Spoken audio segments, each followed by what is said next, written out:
En cabina a Luis Huesca Reynoso, economista, especialista, investigador en el CIAD, que además es parte de nuestro equipo de colaboradores. Nos unimos también a esa felicitación y agradecimiento, porque en el marco de nuestro 43 aniversario, pues es un gusto contar con Luis como colaborador y agradecerle pues todo su apoyo y sus conocimientos que comparte con nuestra audiencia. Luis, muchas gracias.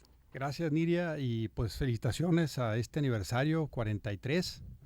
43 años. 43 sí. años, Sí. y se dicen rápido, pero pues es toda una experiencia, toda una Claro. amplia, ¿no? Por aquí tuvimos oportunidad, me acuerdo, de grabar un disco, un cassette en aquel entonces con la Rondalla del Desierto, el primero, en el año 1994. Aquí Qué en Radio bien, Sonora. buen detalle, Así buen dato. que sí, como un dato, y ahí anda una cinta en cassette Sí, sí, que sí. se grabó, y con esa Rondalla del Desierto, que ahí está todavía. Saludos a Pablo Salazar, su director. Bueno, pues ahí Rondalla. está entonces. Buen dato y buen recuerdo además, ¿no? Sí, felicitaciones, y a Tirso Perfecto. también por esta invitación y a colaborar, y a ti por recibirnos. No, un placer, un gusto, porque siempre los temas son muy interesantes. Y como hoy, que no es la excepción, hablaremos sobre discriminación y brecha salarial en México y los estados fronterizos. Este tema es bien, bien importante. Se ha hablado mucho, sobre todo en los últimos años, sobre qué acciones llevar a cabo para poder erradicar esta brecha salarial que existe en México. ¿Qué entendemos por brecha salarial? Claro, es un tema que debe estarse monitoreando Sí. precisamente para observar cuando ciertos grupos en el mercado laboral, ciertos grupos de trabajadores son discriminados, así de forma sencilla, es que se le paga menos Ujú. a igualdad de condiciones. Es decir, en un mismo puesto, la persona recibe un salario inferior solamente por alguna característica que lo distingue, como puede ser mujer, o puede tener alguna desventaja, ¿no? Pues tener menos entrenamiento en ciertas cosas, o ser un grupo indígena también, pertenecer a un grupo indígena, o por la apariencia física. Todo esto está contabilizado, y también por el Banco Mundial. Tiene un centro de investigación laboral muy interesante, y pues vamos a empezar dando datos del Ujú. Banco Mundial, que nos dice que esta brecha de salarios para el tema de género, la brecha de género que se le Ok, llama, entre hombres y mujeres, pues que hombres y realizan el mujeres, mismo trabajo. mismo trabajo, puede oscilar a nivel mundial desde un 8 hasta un 48%. Ujú. Eh, pero es rarísimo que sea, y que no exista diferencia salarial. Ese es el punto, nos dice el Banco Mundial en un estudio reciente, y puede ir desde 8 hasta 48%, es decir, hasta en los países más igualitarios, como pueden ser los países nórdicos, Canadá también, por ejemplo, se presenta esta diferencia, esta brecha salarial. ¿Por qué se presenta? ¿Cuál es la razón de ser de que por un mismo trabajo existe una diferencia en cuanto a remuneración para hombres y mujeres? Hay una explicación que nos remonta al siglo pasado, allá por los años 60, por Gary Becker, que fue un premio Nobel de Economía, que está por Mm. anunciarse, por cierto, en esta semana, creo. Qué bien. Que nos decía Gary Becker que hay un gusto por la discriminación, decía él, por el lado de los empresarios. Estoy citando a Gary Becker de los años 60 en su obra económica, que nos dio hay un libro de él que se llama El Tratado de la Familia, y que tiene que ver pues con cómo la familia interactúa, cómo la familia se apoya, cómo encuentran trabajos, cómo se apoya al que es más hábil muchas veces en la familia, los esfuerzos para que pueda estudiar más, capacitarse y salir al mercado de trabajo pues a ser exitoso. Y eso nos da Gary Becker, y él encontró estas diferencias salariales, y decía no hay motivo por el cual se le pague menos a una persona u otra si tiene la misma calificación laboral. Entonces es gracias a los estudios de Gary Becker que posteriormente otros expertos hicieron métodos para medirla. Y es lo que traemos aquí Bien. precisamente, un análisis para medición de la discriminación salarial en la frontera, en los estados En los fronterizos, estados fronterizos. pero incluí también el estado de Oaxaca, en los cálculos para tener un punto de comparación.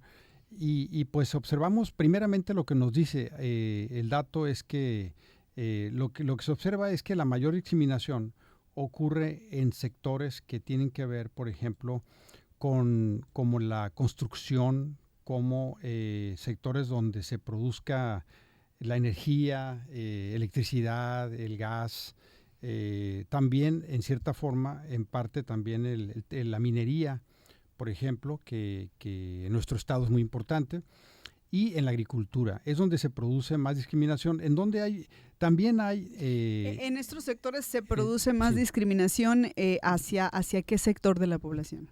Claro, al sector de género. Decía las mujeres, ¿no? Acá en este caso. Sí, perdón, no lo comenté. Y en donde menos hay, según estos estudios, es en el sector, por ejemplo, transporte, en el sector financiero y en otros servicios. Es donde no hay una brecha tan amplia. O la brecha, más bien, si existe, es explicada, pero por productividad, la cual sí estaría justificado pagar menos. Hay lugares en donde se dan, por ejemplo, comisiones, ¿no? Por ejemplo, en el sector de las ventas, comercios y demás, ahí también te maneja una parte como salario base y comisiones, ¿no? Entonces, claro, de hecho ahí es donde menos discriminación existe, por ejemplo, entre hombre y mujer. Está tabulado, ¿no? Yo creo. Eso puede ser un motivo. Entonces, la brecha salarial persiste si trazamos un ejercicio para todo el país. Vemos que en promedio, a igualdad de escolaridad, un ingreso promedio puede rondar los 13,000 arriba de los 13,000 pesos, 13,200 pesos para el hombre y para la mujer 11,500, ¿no?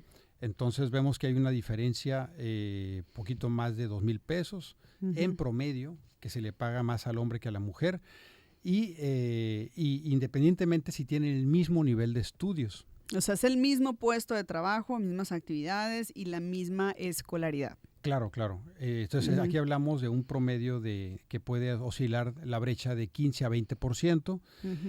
Esto sería para toda la población, considerando todos los puestos de trabajo. Y si lo vemos ya por entidades fronterizas, ¿cómo está esa brecha? Es un dato bien reciente que personalmente he calculado al año 2025. Vemos que en los 6 estados de la frontera la menor brecha se presentó en Chihuahua. Aquí estamos hablando de muy importante comentar, seleccioné ocupaciones que todos fueran profesionistas o estuvieran por terminar la carrera, ya en su último año, o más grados educativos.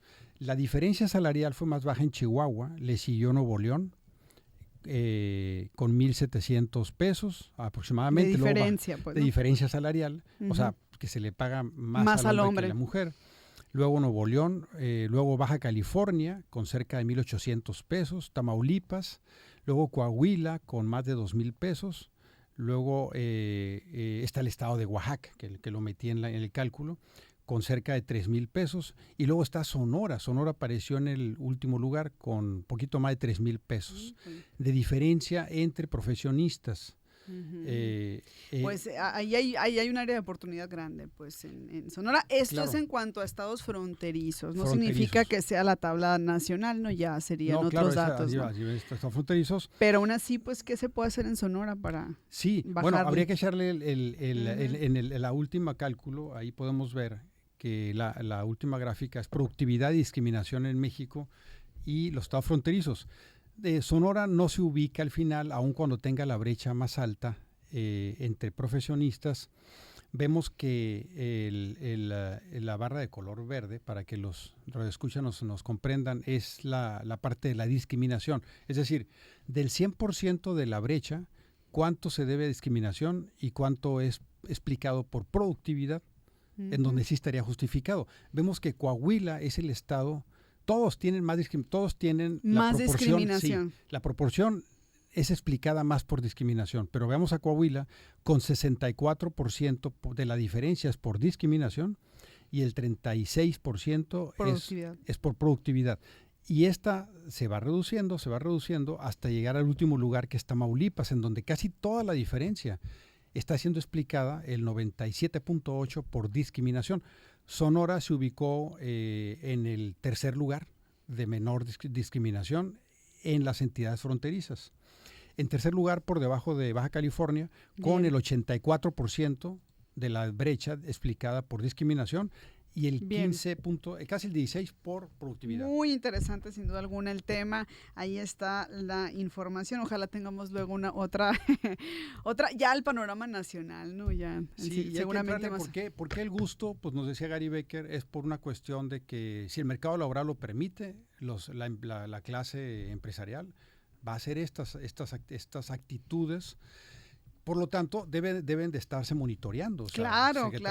Y debe de haber ahí algo que cada vez pues impida, ¿no? Que se realicen estas prácticas, claro, ¿no? Que sea más equitativo. La empresa siempre se va a defender. Van a haber motivos, algunos justificados, pero otros no. Otros no. Bueno, ahí está. Muchísimas gracias por habernos acompañado el día de hoy al doctor Luis Huesca. De nuevo a Radio Sonora. Vamos a mensajes, volvemos.